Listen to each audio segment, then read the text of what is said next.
मनोज सोचते थे कुछ चप्पल बाहर के लेके चले जाइए लेके जाए महीना खुले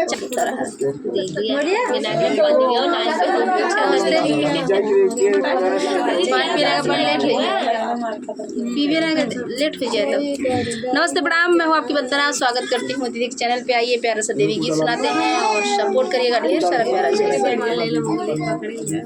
ये बेटी तू अपने मोबाइल में बना था ना उनका देवी दे